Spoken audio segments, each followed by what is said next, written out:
Mesmo com uma fama crescente da Netflix, em virtude da baixa qualidade da média de suas produções originais, ainda há grandes títulos vindos da gigante do streaming, dos quais um se destaca pela proposta irreverente, engenhosa e provocativa: Love, Death and Robots, criada por Tim Miller e produzida por David Fincher. Com 18 episódios na primeira temporada, lançada em 2019, a antologia nos apresentou estilos de animações únicos, desde o modelo convencional 2D até o 3D fotorrealista, com cada curta-metragem sendo uma atmosfera e um microcosmo independente, mas que se uniam no objetivo de homenagear a animação Heavy Metal de 1981 e dar liberdade criativa para artistas distintos exercerem seu talento, tanto em narrativa quanto em visual. A segunda temporada foi bem mais condensada, com apenas 8 episódios, que traziam os mesmos conceitos da anterior, mas de maneira mais contida, principalmente no que se refere ao conteúdo sexual e nudez. Agora, com sua tão aguardada terceira temporada, a série busca recuperar o espírito da temporada original, inclusive com um de seus 9 episódios sendo uma continuação direta ao curta protagonizado pelo trio de robôs carismáticos. Como era de se esperar, uma antologia, a qualidade dos curtas, tanto em estilo quanto em substância, é variável, com o mesmo nível de satisfação dependendo da preferência do espectador, mas, de maneira geral, todos os episódios correspondem ao que se espera da série, e, em sua maioria, tratam sobre temas substanciais como o poder destrutivo da ganância, a futilidade da guerra, o significado de nossa existência, ou apenas sobre clichês e fórmulas famosas do cinema de ação e horror. E com todos os episódios sendo disponibilizados pela Netflix nesse ano de 2022, uma parte da experiência é listá-los na ordem dos melhores e piores, ou vice-versa. Em mais uma demonstração de tecnologia, essa animação fotorrealista mostra um grupo de fuzileiros em missão de resgate dentro de uma caverna, onde habitam criaturas carniceiras que protegem um templo subterrâneo. Ao chegarem ao local, se deparam com um ser gigantesco que deseja se libertar, controlando a mente de suas vítimas por meio dos seus sentidos.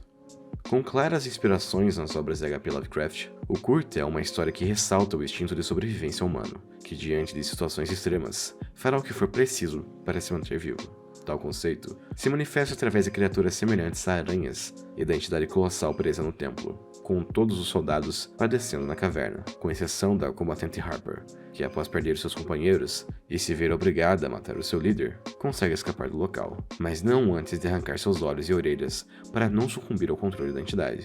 enquanto caminha para fora do local, murmurando uma língua estranha.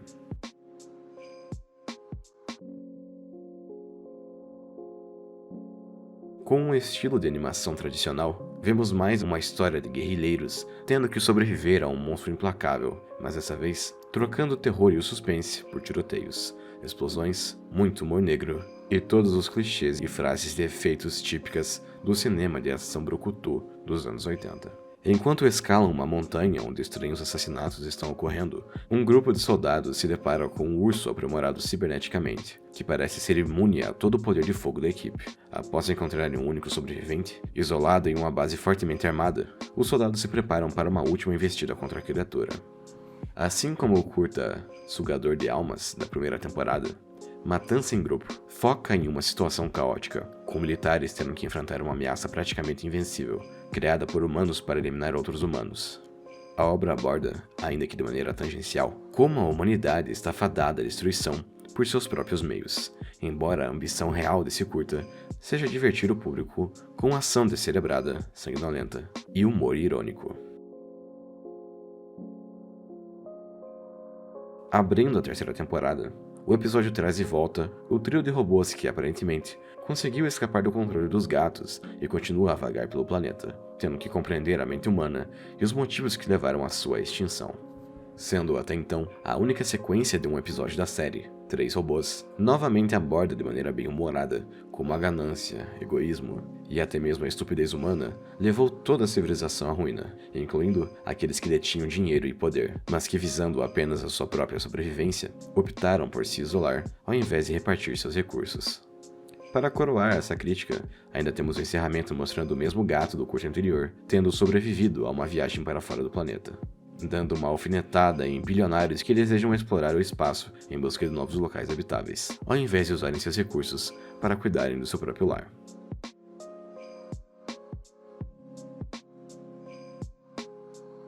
Com um visual mais psicodélico, o episódio retrata a viagem tanto física quanto mental de uma astronauta que, durante a exploração de uma lua na órbita de Júpiter, acaba sofrendo um acidente que leva à morte de sua companheira. A protagonista então parte para encontrar a estação de pouso antes que sua reserva de oxigênio acabe. Mas enquanto levava o corpo de sua companheira, acaba quebrando o braço, o que a leva a injetar drogas para controlar a dor, a fazendo ter alucinações no caminho.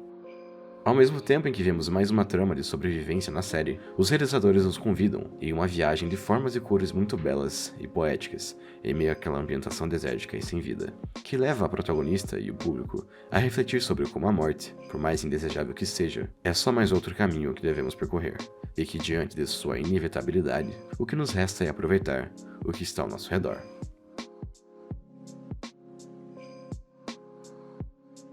Retornando ao estilo 3D fotorrealista, o episódio aborda a jornada do cientista Simon Afriel, rumo ao lar de uma civilização alienígena insectoide, conhecida como Enxame, onde lá encontra uma sociedade organizada e próspera e enxerga nela o potencial para levar a raça humana em mais um passo da evolução. Simon conta com a ajuda de Galina, uma pesquisadora que conseguiu estabelecer uma relação amigável com os alienígenas e que, apesar da relutância, decide ajudar o cientista em sua missão. Trazendo para a pauta o tema da ganância da raça humana, o curta possui uma qualidade visual costumeira e um enredo provocativo, embora se encerre de maneira abrupta e inconclusiva, possivelmente deixando brecha para uma sequência em uma quarta ou quinta temporada.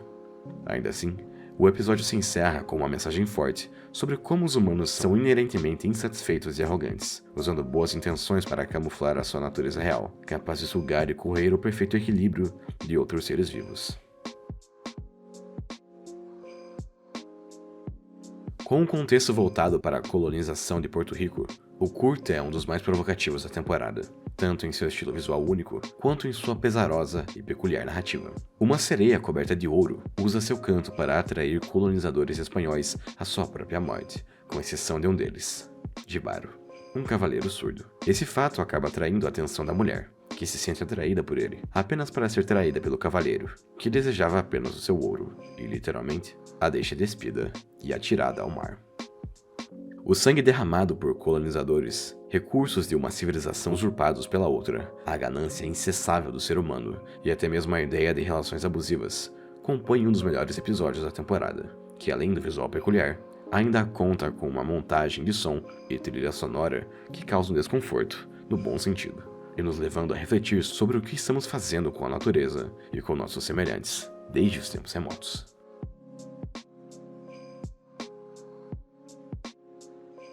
Uma engenhosa homenagem / paródia aos filmes de zumbi, sobretudo aos de George A. Romero. O episódio mostra uma invasão de mortos-vivos com proporções catastróficas, mas retratadas de uma visão panorâmica de uma raça humana minúscula. Além do episódio brincar com os clichês do gênero do horror, como o casal que faz sexo ser sempre o primeiro a morrer, e nesse caso, provocar a ascensão dos mortos, ainda alfineta o governo dos Estados Unidos, que de início subestima a situação apenas para vê-la escalonar para níveis absurdos, com direito até a zumbis mutantes. Diante disso,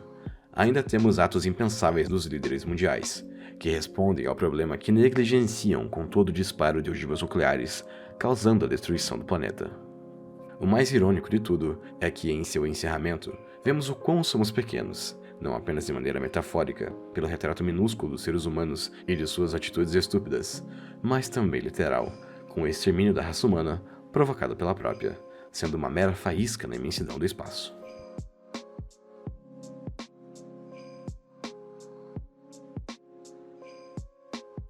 Um fazendeiro chamado Manson se vê diante de um bando de ratos inteligentes, organizados e armados, invadindo seu celeiro. Sem pensar duas vezes, Manson contrata uma companhia de controle de pestes que usa de seus métodos tecnológicos avançados, incluindo lasers e robôs, para dar cabo dos ratos. Porém, os roedores conseguem contra-atacar, se adaptando ao meio e trabalhando em equipe, o que leva a um verdadeiro banho de sangue na fazenda de Manson.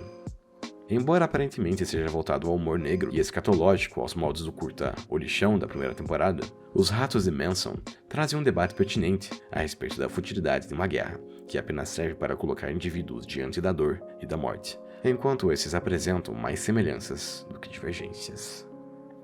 A conclusão pode parecer um tanto quanto inconsequente, tendo em vista que Manson consegue se reconciliar com os ratos sobreviventes, mesmo tendo sido responsável pela morte brutal da grande maioria deles. Ainda assim, o curta mostra que guerras, em sua grande maioria, são originadas por motivos fúteis, e que apenas levam semelhantes a se violentarem por nenhuma razão, sejam eles humanos ou ratos.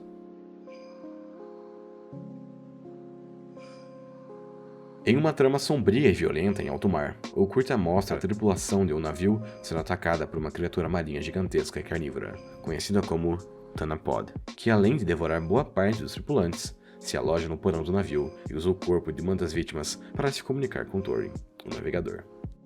A criatura exige que ele a leve para a ilha Fide, onde lá irá se alimentar de todos os moradores, juntamente com suas crias. Thorin aceita, mas ao informar o resto do grupo, coloca em votação se eles devem levar a criatura para a ilha ou arriscar uma viagem mais longa para uma ilha deserta, arriscando suas vidas no caminho. Com o resultado da votação, Thorin precisa conter a criatura, ao mesmo tempo em que lida com o risco de um motim vindo da tripulação. Sendo não apenas a estreia de David Fincher na direção da série, mas também no ramo da animação, Viagem Ruim é um dos, se não o melhor episódio da temporada, com um roteiro assinado por Andrew Kevin Walker em sua segunda parceria com o diretor após Seven, Os Sete Crimes Capitais. Com um enredo de suspense e horror crescentes e altas doses de violência gráfica, temos uma história de piratas que traz um dilema moral engajante e que se coaduna com os principais temas abordados nessa nova temporada. De início, acreditamos que o protagonista é só mais um pirata covarde e traiçoeiro, que se aproveita da oportunidade para conseguir impor respeito aos demais tripulantes, enquanto trai um por um para se manter vivo. No entanto, à medida que a trama progride, vemos que ele, na realidade, era o único com o motivo mais nobre para seus atos, buscando ludibriar a criatura para proteger pessoas inocentes, enquanto usa sua inteligência para contornar os atos de motim de seus companheiros, que sucumbem à própria ganância e egoísmo. Ao mesmo tempo, a trama também permite uma interpretação mais ambígua, visto que o resultado da votação, onde o protagonista diz que todos votaram pela sua própria sobrevivência, nunca nos é mostrado, restando ao espectador acreditar, ou não, nas palavras dele. Seja como for, temos mais um atestado do talento narrativo de David Fincher, que em uma trama direta ao ponto e com menos de 20 minutos, nos leva a refletir sobre como o ser humano é tão individualista a ponto de priorizar a sua sobrevivência, mesmo que isso signifique colocar em risco a vida de seus semelhantes. Com esse conceito sendo explorado em quase todos os episódios da série, vemos que a humanidade pode ser tão monstruosa e mortífera quanto o Thanapod, o monstro da caverna,